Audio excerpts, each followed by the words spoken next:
All right, so this is you right now, okay? You fold under pressure. And this video is going to help you to handle pressure and even thrive under pressure.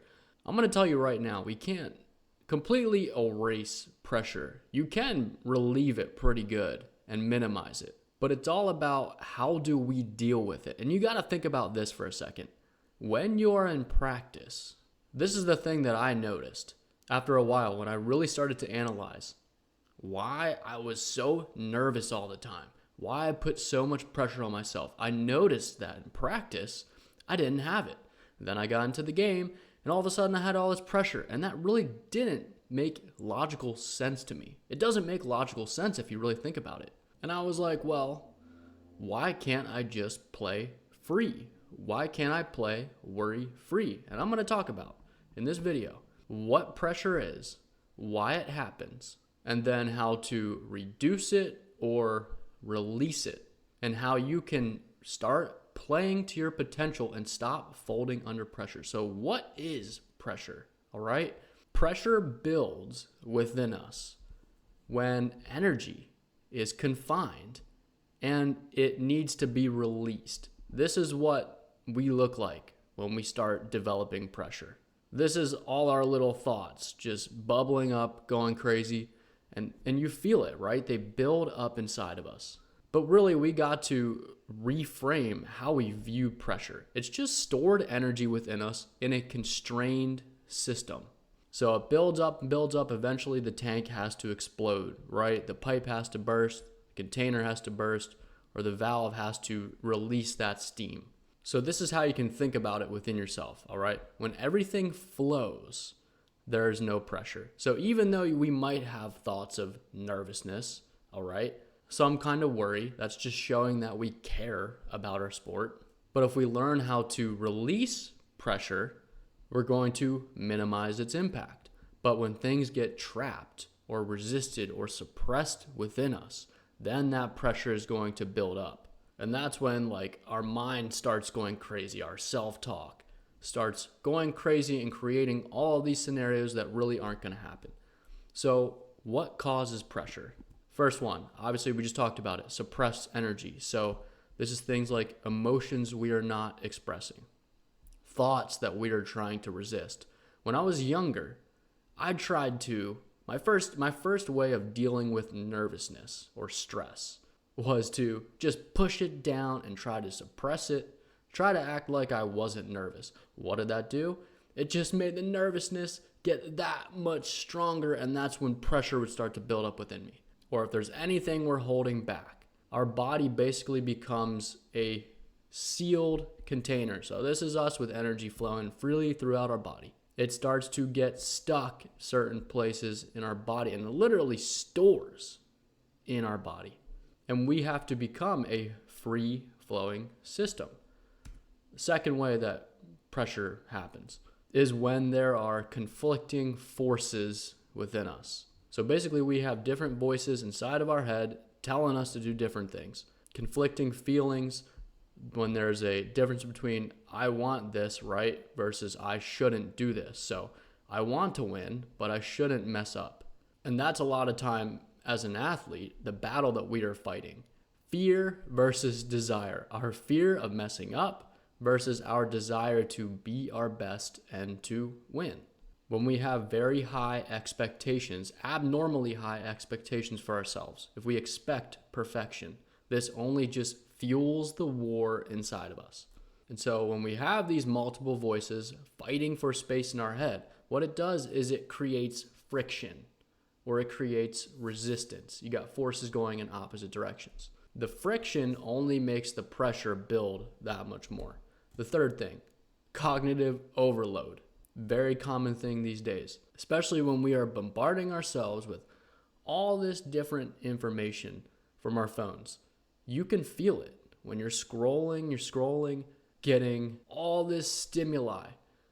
You're getting engrossed in one post. You scroll, then you get engrossed in another post, another idea. And you can feel afterwards when you put your phone down and you return to reality how mentally drained you are. That's why coaches tell you, hey, don't use your phone before the game on the bus. They're not trying to take your rights or anything like that. They're not trying to be controlling. They're really trying to help you out, to help your mind be fresh. And that cognitive overload can also fuel conflicting forces and thoughts within us. So then we just start overthinking. We got too many decisions to make, too much to think about. And also, this overthinking can happen if we are not truly prepared for the game or we don't trust ourselves. When we go into a game, we shouldn't have to be thinking that much. We should really just be existing, trying to flow as much as possible and trust our training, right? Our thinking mind should essentially be shut off.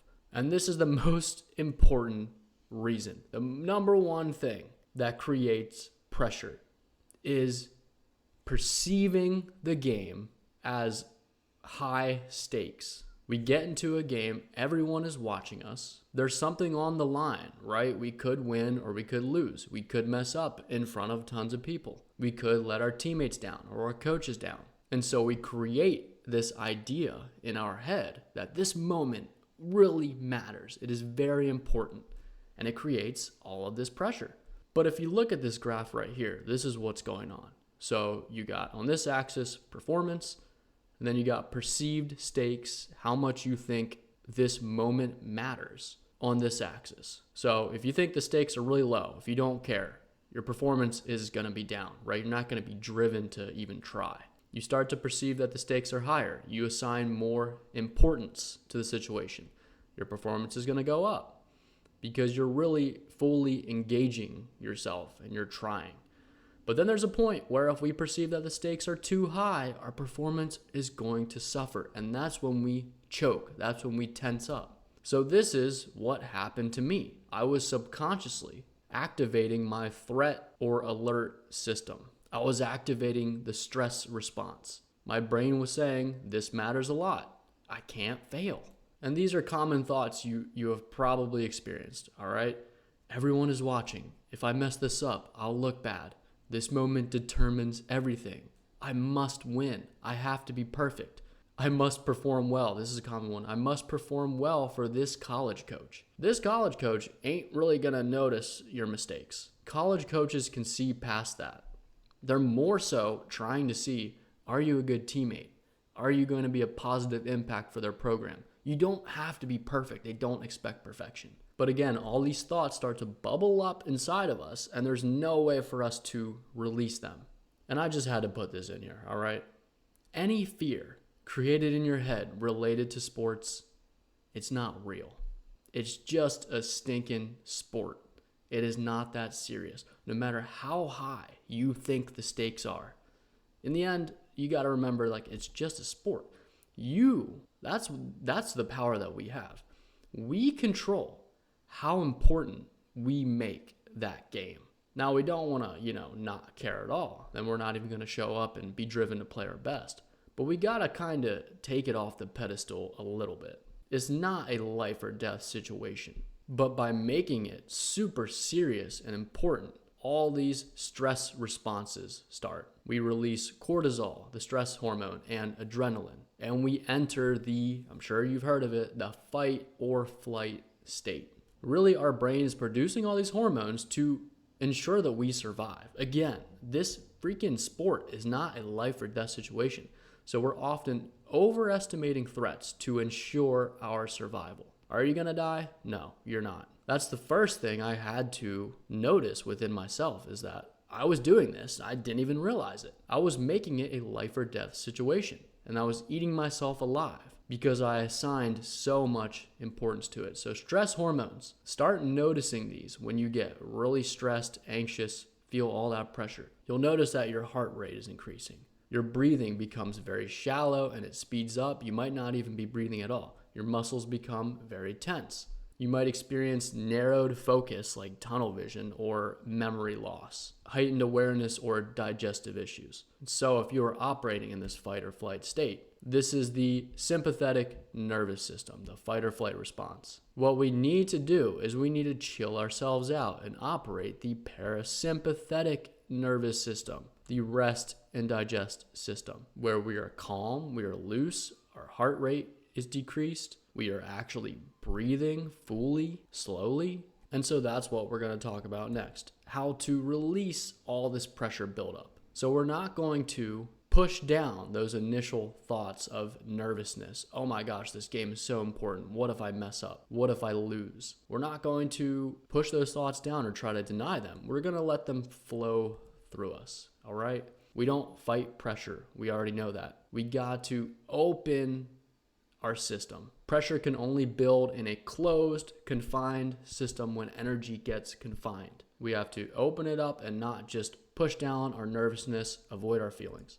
This is how you open the system. We have to express all of that built up energy. So for me, what really helped is even just talking to a teammate about how you feel, talking to a coach, or talking to yourself. I really like to kind of like a voice journal. I use the Voice Memos app as kind of like a voice journal. So if I have any problems or anything that I'm dealing with, I just kind of talk them out, get them out of me, or you can write them out.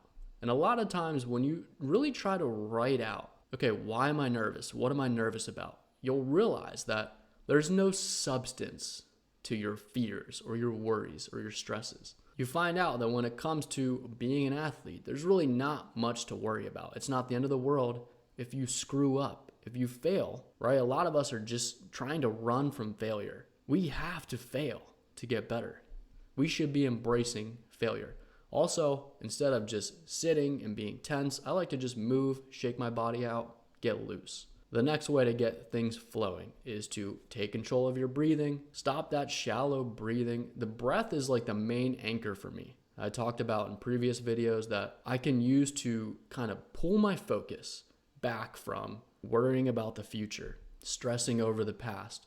I can use it to pull my attention back to the present moment where worries and fears and stresses cannot exist because I'm not thinking. I'm just fully acting spontaneously. I'm in the flow state, right? That's where we want to get to, the flow state. And so taking control of my breathing, I've talked about in previous videos how meditation essentially saved everything. My entire life, my love for sports, taught me how to control my mind. Those things are crucial. Another one, acceptance. So not trying to fight or change the moment. Accept when you mess up. Don't kill yourself wishing you didn't mess up. Accept that you feel nervous or you're a little bit worried. It's going to, I know it sounds counterintuitive, but it's going to reduce the amount of pressure that you feel. It's going to reduce the grip that nervousness or stress has over you.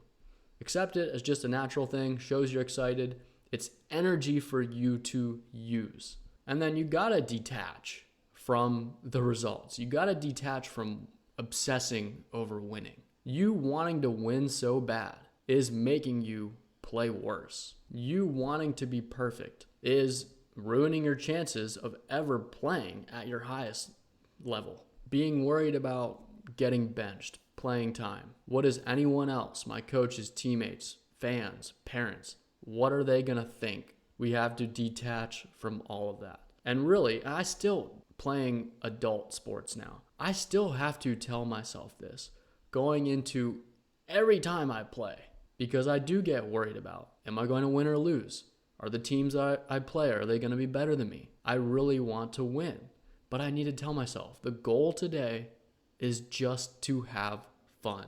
That's it. It sounds so freaking simple, but it gets me out of my head and into the game fully. And it allows me to play without any restrictions, play loose, play free, and not care about the outcome. So hopefully after this video, you become a free-flowing athlete that does not let pressure get the best of you. Let me know what you think. Let me know if you have any questions. See ya.